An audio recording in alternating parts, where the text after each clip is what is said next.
While I was there, I found a notebook in her office, tucked behind a stack of fake wellness books and yoga manuals she never read.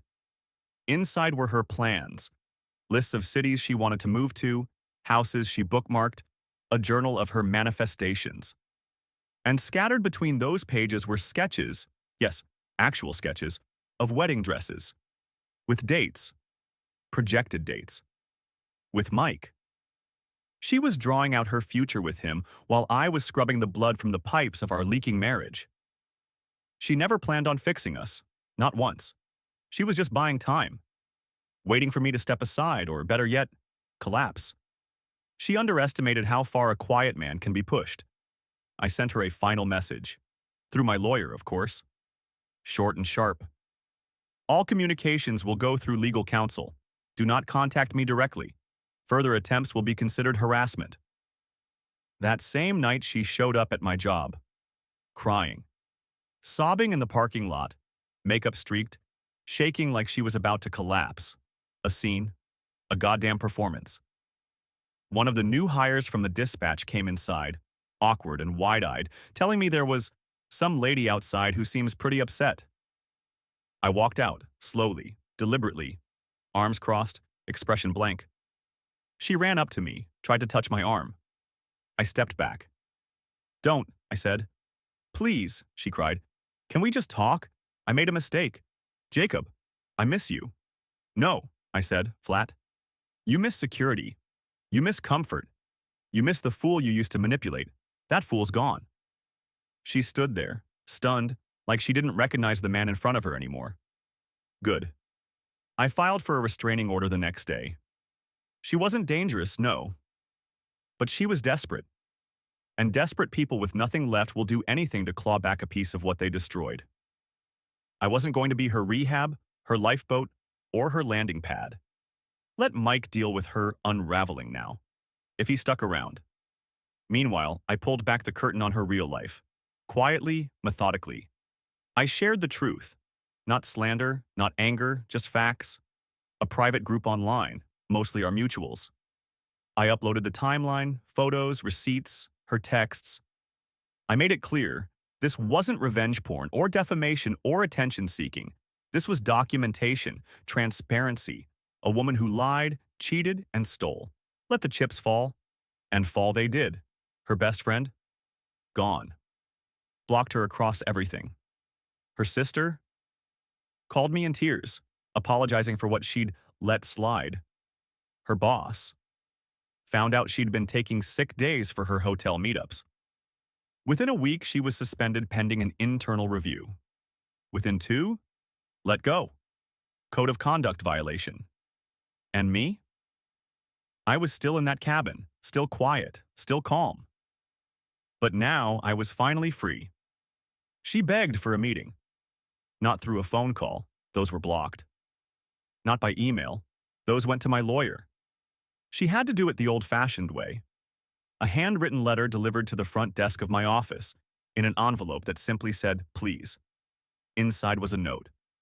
"Can we meet?" Just once. Public place. I promise I won't make a scene. It was pathetic and calculated. But I agreed, not because I owed her anything, but because I wanted to see the look on her face one last time when I finished what I started. When she finally understood what it meant to be treated like the disposable afterthought she'd turned me into for months, maybe years. We met at a small cafe 2 blocks from the courthouse. Neutral territory, quiet. Nothing flashy or sentimental. I arrived 10 minutes early, took the corner seat facing the entrance, ordered a black coffee, and waited. The place was mostly empty save for a couple of grad students pretending to study and a barista who looked like she'd rather be anywhere else. Melanie showed up right on time. That surprised me. Punctuality was never her strength, not when it came to anything I wanted anyway. She wore a beige coat too big for her, the sleeves hanging slightly past her wrists, and her hair was pulled back into a simple bun. No makeup, no jewelry. It was the most unpolished I'd seen her in a long time, probably trying to look humble, software regretful. She sat down across from me slowly like she was approaching a wild animal that might bite. She didn't speak right away. She just stared at her hands, trembling, trying to work herself up to something. When she finally looked at me, her eyes were glassy. "Jacob," she started, her voice just above a whisper, "I just want to say I'm sorry." I didn't flinch. I didn't blink. I didn't nod or smile or give her anything to work with. "I was lonely," she said, hands wringing each other into knots. "You were always working, and I lost myself. I made a mistake." I leaned forward then, slowly, deliberately, until I was just a few inches from her face. "You made 146 mistakes, Melanie," I said. "I counted." She froze. Her mouth parted like she was about to speak, but nothing came out. Just a quiet exhale that might have been a gasp or a prayer. Her eyes widened. I think that was the first time she really understood how deep this went. I reached into my coat and pulled out a second envelope. Thicker this time, a little heavier. I slid it across the table toward her. "What's this?" she asked, her fingers hesitant. "Go ahead," I said, taking a sip of my coffee. "Since you like to read so much." She opened the envelope and began to pull out the pages. Her hands shook as she flipped through the printed screenshots, her brow furrowing deeper with each passing second. Then she stopped cold. Her face turned pale. Her mouth slackened. "Who is—" "Her name's Sarah," I said. "Mike's side piece number 2. There's a third too, Jessica. I figured you should know who you threw your marriage away for." She kept flipping. The messages were all there. Mike telling Sarah how he was just using the married chick for fun. Jokes about how easy she was. Talk about how he liked watching her cry because it turned him on. Graphic, disgusting stuff. And it was all real. No manipulation, no edits. Just the truth, in his own words, typed with zero remorse. Melanie dropped the pages like they were hot to the touch. Her face collapsed. I mean collapsed. That proud, polished face that used to light up rooms now looked like it had aged 10 years and 5 minutes. I didn't know," she stammered. "He told me. He said he loved me." I scoffed. Loud enough that people in the cafe turned to look. "Yeah," I said. "That's what he does. He's a predator. And you made yourself easy prey." Tears welled in her eyes. And for a second, a very brief second, I saw the girl I once fell in love with. The girl who wore glasses and read trashy mystery novels in bed, who danced in the kitchen barefoot on Sunday mornings. But that girl was long gone, replaced by someone cold, calculating, and so easily deceived it made me sick. "Why are you doing this to me?" she asked, her voice breaking. "Why are you being so cruel?" "Cruel?" I laughed bitterly, leaning back in my chair. "You want to talk about cruel? Cruel is sleeping next to a man every night while texting another. Cruel is smiling at breakfast while planning a future with someone else.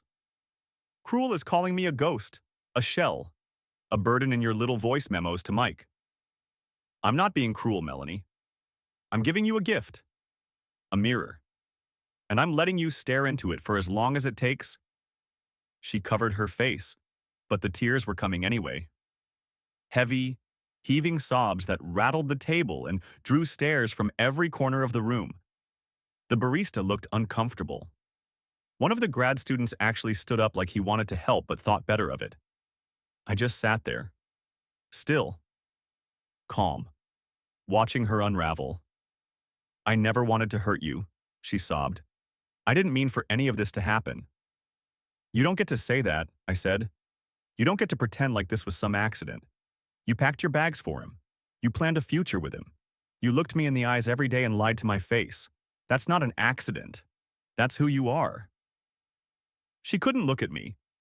She kept her face buried in her hands like a child who thinks hiding her eyes makes the monsters go away. But I wasn't going anywhere. Not until I finished what I came to do. "You don't love me," I said, standing now, pulling on my jacket. "You don't even love him. You love the idea of not being bored, of being seen, of being wanted. But let me be clear, Melanie. You threw away something real for an illusion, and now you're alone." She didn't respond. As I turned to leave, I paused at her side, leaned down just a little, and whispered, "You always said you were scared of silence. Congratulations, now it's all you've got." Then I walked out, let the door chime behind me, let the cold wind slap my face clean. Let her sit there, in that cozy cafe, surrounded by strangers, drowning in the consequences she never thought she'd have to face. And for the first time in a long time, I didn't feel broken. I didn't feel used. I felt free. Revenge, I learned, isn't always about the explosion. Sometimes it's about the echo, the big moments. Those were already done. The anniversary dinner, the public cafe humiliation, the freeze-out, the legal filings, the shockwave sent through her carefully constructed fantasy life. But what came next? That was the part that lasted. That was where the real damage took root. I didn't raise my voice. I didn't lay a hand on her. I just let the truth do its job, slow, merciless, and unstoppable. She didn't know what to do with herself after that. The woman who once strutted through our marriage like she was auditioning for a part in a show about a perfect life suddenly found herself on the receiving end of the consequences she never thought applied to her. The phone calls stopped first, because I made them stop. After she showed up crying in my office parking lot, I filed for a restraining order. Not because I feared her, but because I wanted it documented. I wanted her to know the game was over and the referees were watching now. No more backdoor apologies. No more guilt bombs dropped at my feet. Everything went through lawyers. And that's where it would stay. Then I went to work on the cleanup. You see, once the emotional grenade had gone off, the real battle was fought in the trenches. Friends, finances, reputation, control. I had no intention of letting her walk away from the wreckage without dragging the debris behind her. I started with her social circle, not the ones who stood by me. That was a short list. But the ones who hadn't known what she was doing behind my back. I sent a very polite message to a private group we were both in. Not a rant. No all-caps fury or finger-pointing. Just a post that said, "Since many of you have reached out with questions about Melanie and me, here's what happened. I'll let the facts speak for themselves." Attached were screenshots. Timeline of infidelity. Receipts for hotel stays that overlapped with nail appointments. Her own words, lovingly transcribed from Alexa recordings. Nothing exaggerated, nothing doctored. Just evidence. The fallout was surgical. Her best friend Natalie blocked her. Cold. No warning. Her sister, who always seemed to think I was too serious, sent me a long, shaken apology. Said she'd had suspicions but didn't know the full extent. Said she was heartbroken and that Melanie needed help. Maybe that was true. Maybe she did need help. But that was no longer my problem. Her job? Well, that was the most poetic part. Turns out her gym, the one where Mike worked, had a strict conduct policy. And when her boss got wind of how she'd been using sick days for hotel hookups, of the affair with a manager, and of how it had come to light so publicly, he had no choice but to take action. Image is everything, they said. She was first suspended, then quietly removed. I didn't lift a finger. I just let the rope unravel. Melanie spiraled, and for once I didn't cushion the fall. I stayed quiet, but not invisible. I let people draw their own conclusions. When someone called me, I answered plainly. When a mutual acquaintance asked how I was doing, I answered honestly. Better now. Cleaning up the wreckage, but I'll be okay. That line did a lot of heavy lifting. People want to believe in karma, but they love seeing it in action. And Melanie? She had given them a front row seat. Meanwhile, I started rebuilding, not just out of spite, but because I had to. I wasn't going to let her be the headline of my life. I wasn't going to be the guy whose wife cheated and ruined everything. I was going to be the man who took hell and used it for lumber.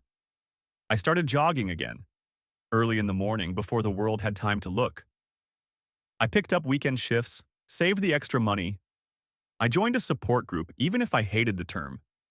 I hated the vulnerability, the way the room smelled like stale coffee and paper cups. But I kept going, because every man in that room had seen the same kind of betrayal, and hearing them speak somehow made my own story feel less like a fluke and more like a wound that could actually scar over. And then there were the small things, the quiet victories. The day I took her name off the utility bills, the moment I saw her car towed away because she missed a payment, on the very vehicle I once transferred into my name before freezing her credit. The expression on her face when I ran into her at the grocery store, and I walked past her like she was a stranger in my old dream. And then came the final blow.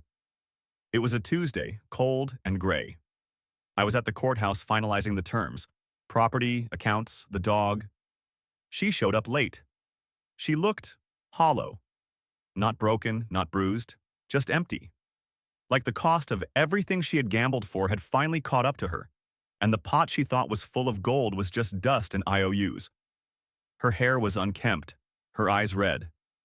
She barely looked at me. The judge was swift and efficient. Full control of the property, mine.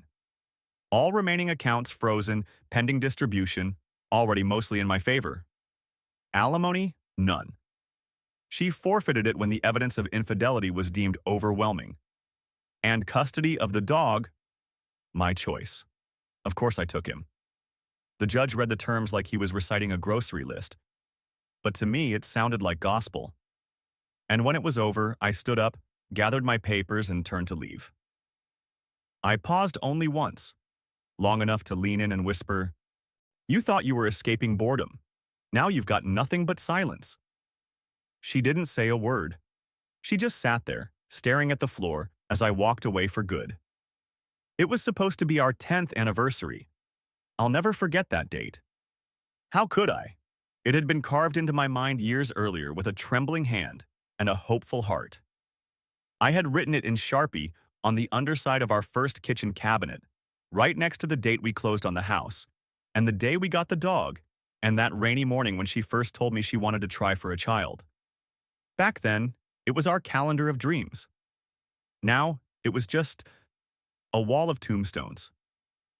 I woke up early that day, not from excitement or ritual, but because I'd barely slept. I was at the cabin again, my sanctuary, my fortress. The air was crisp and everything was still. Not quiet like before a storm. No, this was after. That eerie, absolute stillness when there's nothing left to tear down, no more debris to rip loose. Just the sound of what remains when the chaos finally runs out of breath. I dressed carefully. Black slacks, blue dress shirt, the same tie she bought me during our first Christmas together, the one I wore to her office party back when she used to beam with pride, introducing me as her husband. I tied it slow, tight, not for her, not for nostalgia, for me, because it was the last time I'd ever wear anything that came from her. I arrived at the courthouse early, sat in my truck, hands on the wheel, engine off, watching the building like it was a battlefield waiting to be conquered. I'd won already. The ink had dried. But today wasn't about winning. It was about ending. She arrived late, of course. She always was when it mattered. Her Uber pulled up and she stepped out with a face I barely recognized. Makeup clumsily applied, eyes red, swollen. Her outfit was wrinkled like she'd slept in it. Her hands shook as she fumbled with her purse. She didn't see me at first. When she finally did, her body tensed like she was bracing for impact. But I didn't speak, didn't nod. Just held the door open for her like a gentleman, because even in destruction, there's dignity. Inside, everything moved fast. The clerk read off the final settlement agreement. Melanie didn't contest it. Her lawyer didn't speak, not once. Just sat there like a man watching his client drown, knowing she'd tied the knots herself. The judge glanced between us once, then stamped the final decree. Divorce finalized. Just like that. And it was over. 10 years. Gone. Folded into a manila envelope and tossed into a filing cabinet. No cheers, no fireworks. Just the faint creak of my chair as I stood, adjusted my tie, and walked away. She didn't follow. She couldn't. But right as I passed her, I stopped. Just for a second. She didn't look up. She couldn't. So I leaned in, and without venom, without fury, I said it soft, like a secret I didn't need to keep anymore. You lost everything you thought you had the right to steal. And that was it. She didn't respond, didn't cry, didn't reach out. She just sat there like a crumpled receipt from a life she couldn't return. Like she finally realized that the exit she'd taken didn't lead to freedom. It led to nowhere, to silence. I stepped into the sunlight feeling weightless, not joyful, not free in the way movies tell you you'll feel after a divorce. Just still. Like my bones finally stopped vibrating from months of betrayal, planning, and confrontation. The world felt real again. My senses sharper. The colors less dull. I didn't go home. There was no home anymore, not the one we built. That was just wood and drywall and memory. I went to the dog park instead. He was waiting for me, tail wagging, leash in his mouth like he was the one who'd earned a victory. Maybe he had. Maybe we both had. We walked for an hour, no destination. Just steps, footprints in the dirt, a man and a dog, and the sound of leaves underfoot. Later, at the cabin, I made myself dinner. Simple. Pasta, garlic, red pepper flakes, the way I liked it. Music playing in the background. Old blues, that kind of gritty sound that feels like gravel and wisdom. I sat by the fire, plate in my lap, drink in my hand, and watched the flames dance. For the first time in years, I didn't feel watched, judged, dismissed. I didn't have to ask for space or affection or honesty. I didn't have to wonder if the laughter in the next room was for someone else. I didn't have to wonder who she was texting or why she always turned the phone face down. I just sat, ate, breathed. That night I slept hard, dreamless, deep. No nightmares, no voices, just silence. And it was beautiful. Months passed, not all at once. No dramatic montage, no thunderclap of healing. Just days. Ordinary days. Each one quietly stacked on top of the last like bricks in a wall between me and the life I used to know. I left New York in the rearview mirror and didn't bother looking back. The cabin, the house, the courtrooms, her face, her voice. It all became part of a closed book I didn't need to reread. I wanted distance. Air. Something that didn't smell like her perfume lingering in the upholstery, or feel like a ghost brushing past in the hallway. So I moved west. Colorado. Clean air. Mountains. A place that didn't know my name, didn't ask questions, didn't care about who I was before I showed up. I rented a small place outside Fort Collins. 1 bedroom, small yard, creaky floorboards. Nothing special, but it was mine. Entirely mine. No feminine touches on the mantle, no half-empty shampoo bottles in the shower, no haunting reminders tucked into drawers. Just space. I got a job I actually liked. Not high-paying, not glamorous, but honest. Stable.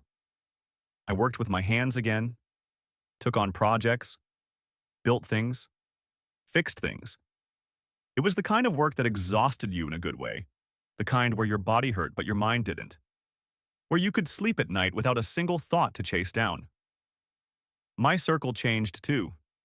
The fake friends, the couples who used to invite us over just to watch us smile through our crumbling marriage, gone. The colleagues who saw the headlines and never asked what happened, gone. What I had now was real. A few solid guys who didn't care about my past. We'd grab a beer after work, gripe about nothing, talk about football, about weather, about everything and nothing. And it was enough. I didn't need therapy. I had a grill, a cold drink, and people who didn't expect me to explain myself. And her? She didn't exist anymore. Not really. Every now and then, I'd hear something through the grapevine. An old friend from back east would shoot me a text. Saw Melanie the other day. Man, she looks rough. Or, you dodged a bullet, brother. She's living with her sister now. Cramped little place above a hair salon. Mike? Gone. Of course he was. She never saw it coming. He took what little cash she had left and ghosted her. Took her car, my old car. Left a breakup note in the glove box, I'm told. You'd think it would be funny, poetic even, but All I felt when I heard that was nothing.